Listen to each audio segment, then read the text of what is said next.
You must have heard about a Greek word called kenosis, kenosis, which means self-empty. That is the meaning of it.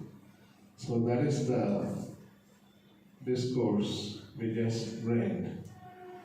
Uh, Jesus teaching that we need to empty everything that humanity has created. Yes. We have created the structures, we have created some solutions to handle our problems. We created some economic system or economic growth models, technology. All of them, we need to ditch them out because they paved the way to this crisis. They are all our imagination. In our zeal to build and possess, we may lose what we have. That is the thing. We may lose what we have. 80% is lost already to the human greed. Only 20% of the resources remain. Yes. How do our future generations are going to live on those 20% of resources? It's very critical. It's very critical. How to bring them back? How to restore the impoverished ecosystems? How to undo the damage we have caused? That's a big question. That part we are not addressing in COP 26. Our main thing is how to improve economy, how to improve technology, all these destructive mechanisms. That is what the discussions going on there. So only one good thing is coming out in focus, coming out of fossil fuel, emptying yourself from the industrial revolution and green revolution. Actually, these two things actually paved the way for our present lifestyle, consumption, I think production, distribution, markets, consumption, etc., etc. We imagine bigger the better. That was the billboard, the advertisement. That is how they wrote in 1850. 1850, if you go to London, you'll find a big board, bigger the better. So that is the epithet you read all the time. Bigger the better. So big economic growth, big refrigerator, big cars, big families, big bank balance, etc., etc. But Jesus is telling, self-empty. Actually, they are coming to that level now. That is a good thing happening right now in front of our eyes. They are discussing about the dismantling coming out of the Queen Elizabeth. She gave the first talk and she mentioned that 150 years ago, this is the city where we started off, Industrial Revolution. Yeah, move towards fossil fuels. So time has come to move away from fossil fuels in the same country, that is Great Britain. So there is a big move around the world. Every leader is thinking on only one thing, energy transition. That is the word Pope uses, energy. Self-emptying. That means We should all come out of this addiction called coal, fossil fuel, oil, and we go to some other green energy. So that is the movement is happening. That's a good news. We should come out. King Nos says, you undo everything. You have to deconstruct every formula that has been given to us. And we create a new model. Otherwise, we will end up in default settings. Again, we are going to ruin the planet. Still further, the remaining 20% of the resources also will be exploited. But God is so clever, He is hiding all the resources under the ocean. You remember, that is what the Psalm 104 tells you.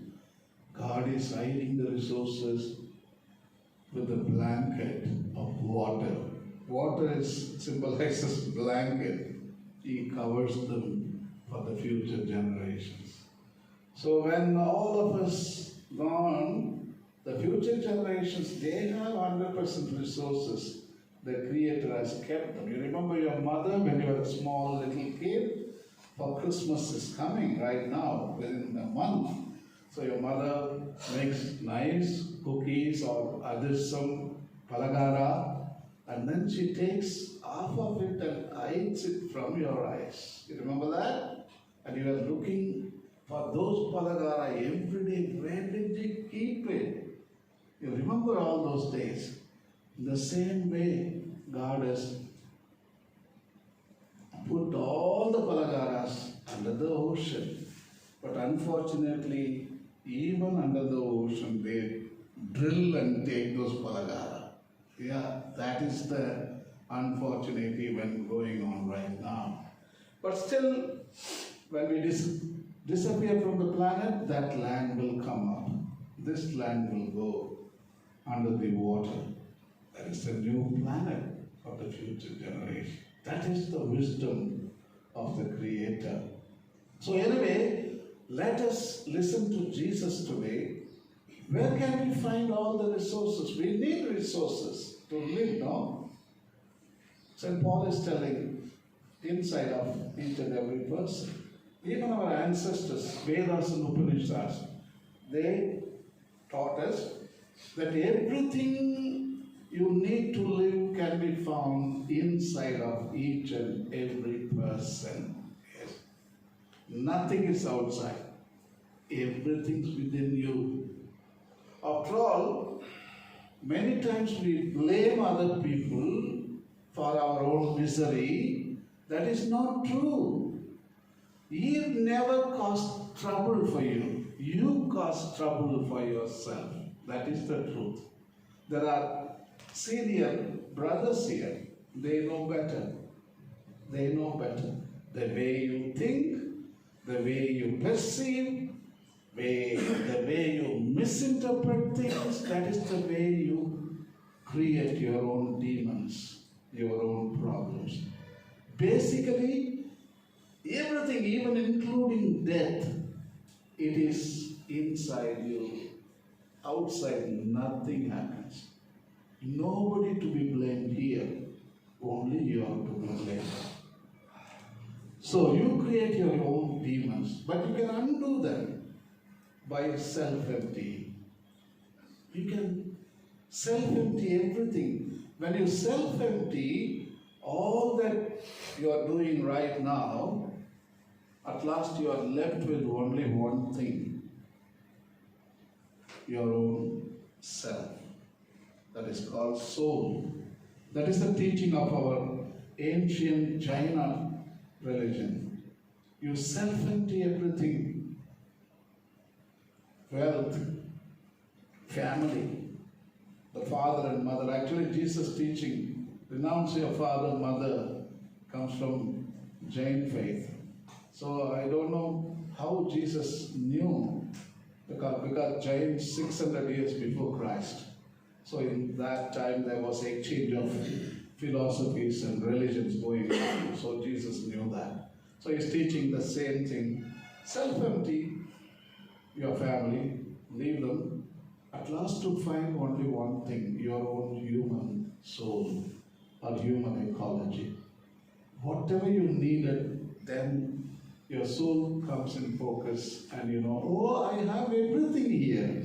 Then why my life was going on plundering here, there, blaming others? Everything you found the truth within you. At last, only soul you have, nothing else. So now, when you self-empty yourself from the present lifestyle, you will be able to see the wealth of resources inside you. St. Paul is telling, one word he uses, love. Love. The responsorial psalm gives you a lot of resources. When you self-empty, you are able to see everything in clear within you. But from present mindset, you are unable to see your own resources because we are distracted. The Psalm 111, Moonam 111, remember that. Happy the man who fears. You shouldn't think that your human ecology is all the time good. No, I told you, I indicated you this morning, you may be a fig tree or you may be a bramble. So, you shouldn't forget that. So, don't think the human ecology is always good. As I told you, empathy, mercy, forgiveness. It also has bad stuff. Mahatma Gandhi, in Swaraj, he explained so well, inner Swaraj, if your inner Swaraj is marked by greed, violence and selfishness, outer Swaraj, nation also will reflect the same. So now you understand that also bad things also we are having, both. So we should realize that. Now you self-empty the bad stuff. Yes. Yes. Then only you are able to get to the resources. It's very deep there. You have to dig in, explore, find out. Then you garden. Then you bring out and you do that. The best resources is righteousness. Aram. It can be found in each and every person. That is the root of everything. If you can find Aram, the justice, then you found them all. Your life will be naturally balanced. Yes. Whoever has righteousness in your community, they will be speaking only truth, honesty, empathy, all the good qualities they will reflect. So ethics becomes the foundation and the basic of human ecology. So today, my dear brothers and sisters, let us reflect as we contemplate on this new notion called human ecology. Think about your own ecosystem. What kind of resources you are having? Good resources? Very happy. You have bad resources? Of course, that is not your fault. Remember that. Don't go on, oh, it's my fault, I am responsible. No, that is the way you are created.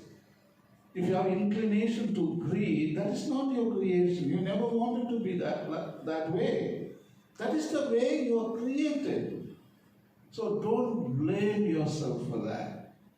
But you should know. Actually, Saint John Paul II puts it so beautiful. Foolishness, stupidity is also God's gift. But you shouldn't misuse it. He puts it there. It's a God's gift. But you shouldn't misuse it. So that is the way. So even that bad stuff what we have is a gift. So it is our ability to shun that part, and it's our ability to bring forth the good stuff outside. There comes the difference between others and you. There you become superstar, or you become a super dud. We don't know. There you become upstander or bystander. So this is what the truth. First, self-empty. That is very important in order to get to our own human ecology. If you find that, you are going to be the best resource for others, for nature, even to God. You become an instrument. So 8 billion people, imagine 8 billion planets we have. 8 billion small little planets are existing on this. Or 8 billion ecosystems. How much resources they contain. You can never imagine. The earthly ecosystems, they fall short. Because where is 8 billion ecosystems? Where are 800 ecosystems? There is no comparison. So I think in realizing that notion can make a big difference. So in the future, I think human ecology is going to come on the desktop. All these things what we put on desktop, they all will be sent to recycle bin. Everything is gone. Only human ecology is going to bring out all the changes. I think this planet will see progress. It will not be destroyed as the scientists portray. We are going to have a fantastic survival where human species will become more complex, more elevated. Maybe it will become an angel.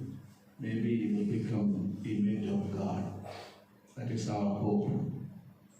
Let us pray for that intention.